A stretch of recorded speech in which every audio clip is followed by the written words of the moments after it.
Hi, welcome to the 726 Express. I'm Larry Hanley. This show is brought to you by the members of the Amalgamated Transit Union right here on Staten Island. Tonight we're going to begin our show by going to a clip from a press conference done recently in Brooklyn by the ATU, along with a whole group of a coalition of people fighting for better transit, fighting for bus lanes through Brooklyn on the Gowanus Expressway. Slatter is in Sunset Park along the Gowanus with the story. Those HOV lanes on the Gowanus aren't the answer after all. Congestion is now so bad that people in New Jersey and Pennsylvania can get into Manhattan faster than people from Staten Island. There is no reason why the people of Staten Island who go 23 miles to work in the morning and 23 miles home at night have to spend more time in their buses than the people who come from the Pocono Mountains every day, 95 miles away. Commuters from Staten Island and Brooklyn who travel the Verrazano and the Gowanus every day know all about backups. 7 years ago, high-occupancy vehicle lanes for buses and cars with two people were instituted to speed up the commute. But traffic has grown so heavy here during the morning and evening commutes that the HOV is as clogged as badly as the other lanes. Let's go up above and take a look. This was the scene at the height of this morning's commute. The HOV lane was as jammed as the others.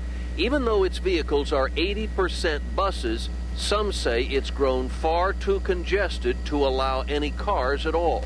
It's gone beyond success towards failure because it's starting to look like one of the regular lanes on the highway.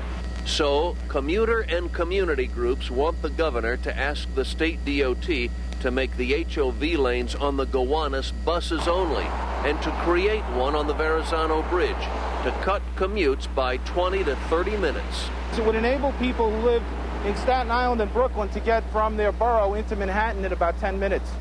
That's John Slatter reporting, and John says if the cars move out of the HOV lanes into the regularly already congested lanes, they'll just be even more congested. John says it seems to be a plan that, in fact, does favor mass transit. Well, our campaign is going to continue over the next few months to get that bus lane opened on the Gowanus Expressway and more all over Staten Island. Right now, I'm joined by 4 retired bus operators, members of the ATU here on Staten Island. People with 90 years accumulated experience driving buses, working for the Transit Authority. And first, Joe Owens. And Joe, you have how many years working for the TA? 28 years before I retired in 91. 28 years. And Stanley Baginski. 20. What route did you drive, Stan? Mostly all of them. Okay, mostly all of them. 103, expresses. Uh-huh. Okay. Yeah. Ben Girassi. Yes, 17 years. I had to retire because of an injury. Uh-huh. Mostly drove express. Uh-huh. Okay, and Danny Marsack. 25 years, the last 20 of it on strictly express. And you drove all over Staten Island? Out of Castle and Depot. Okay. Tell us, what's it like, Dan, when you retire? You have some particular medical problems, right? And yes, I was diagnosed with CLL 1 year after I retired. That's chronic lymphatic leukemia. And right after that, I found out my back is pretty well shot. It's got herniated discs. I have herniated discs in the neck with arthritis spread throughout a good portion of my body. Mm-hmm. What do you attribute that to? What do you think I would definitely have to blame the working conditions on the job when I was there. It may have gotten better for these guys now with the newer buses, but the buses we drove back then were pretty bad. Mm-hmm. Stanley, did you have similar experiences, like in terms of driving buses? Exactly the same. And what kind of problems are there? Like a herniated disc, same problems. Uh-huh. Neck.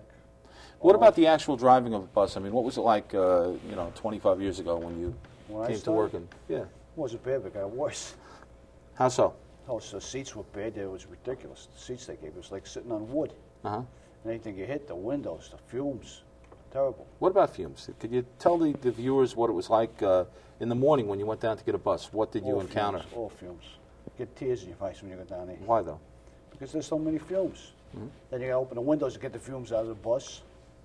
And it's typical. So describe it for us. You're coming down. Well, how about Joe? You're coming down. You're pulling out a bus in the morning. What was it like? Oh, it was terrible because most of the time you got a piece of garbage that was down there or they shipped over from Brooklyn trying to get rid of it. And, of course, at that time, Staten Island was the last place. We got everything that was at the bottom of the barrel. And I don't care who you are, it didn't matter. You just didn't drive good equipment. Everything over here was, forget it, the roads were terrible, everything is terrible. Things on Staten Island are improving now. The leadership has changed on Staten Island. Things are getting better as far as our people are concerned. But as far as the transit is concerned, they've never did nothing to help. They never consulted the people who you have to consult. They never came to the drivers, asked us to fill out a questionnaire, what kind of seats we would like, whether we want an air seat, a spring seat. Joe. Yeah. How many years later after they should have done it? They didn't follow what we recommended. Of course. They went the cheap way. Is that the perfect answer? They didn't follow your recommendation. Right. And then they let some guy sitting in an office up in New York who never drove a bus in his life make a big decision for us, who are the ones. I have a herniated disc also, and I've had it on this job, got it from this job. And, you know, I've had other problems that I can't just relate to this job, but my whole back and everything is from this job, and it's terrible. But just for our viewers, now remember, they've never been to Castleton Depot, never been to Yukon. They've never pulled out a bus in the morning. They get on the bus 10, 15, 20 minutes after you do. Can I answer that? I can remember going down to pull out the bus, and at the time I smoked, so you can't smell as well as you can if you don't smoke. Now, the whole depot was just fumes, so you didn't know if the fumes were in the bus or just in the depot. You'd have to wait till you get out on the road, you'd open up a window, and if it was cold out, the people would close the window. Now you get halfway into the route, now you can smell the fumes. And that's if you smoked. Once I stopped smoking, I was able to differentiate. Why were there better. fumes, though? What is it that was going on there? From the diesel engine, also from the fuel. It's a different smell, naturally, but a lot of the buses, they leaked the diesel fuel on the side. They would slop over. They wouldn't close the valve after they...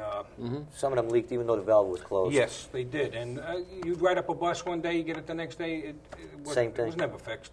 I can remember riding up a bus, and when I went to the dispatcher's office, by the time I walked over to the dispatcher's office, the bus was right there, and they said, take that bus. I said, I just turned it in.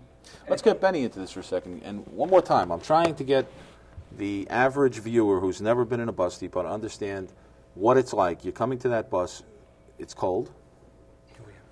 The engines are running on a lot of the buses. Always ran them. And how long does it take you to start a bus up, to build up the air pressure? You know, why is it the fumes are so bad? A lot of the times the fumes were bad because they had exhaust leaks. The ventilation on the bus was terrible. Like you said, there was a lot of times there was no heat. And when you complained about it, they would just tell you, open up the windows. And you were forced to breathe this stuff in. There was many times we found oil in the bus on the floor. And the conditions were terrible. The buses were terrible. What were you guys told about that? You know, you're down there driving a bus. You have all these fumes around you. Did you complain? And if so, They would tell you that you have to do it. Well, there's no other bus. You have to take it.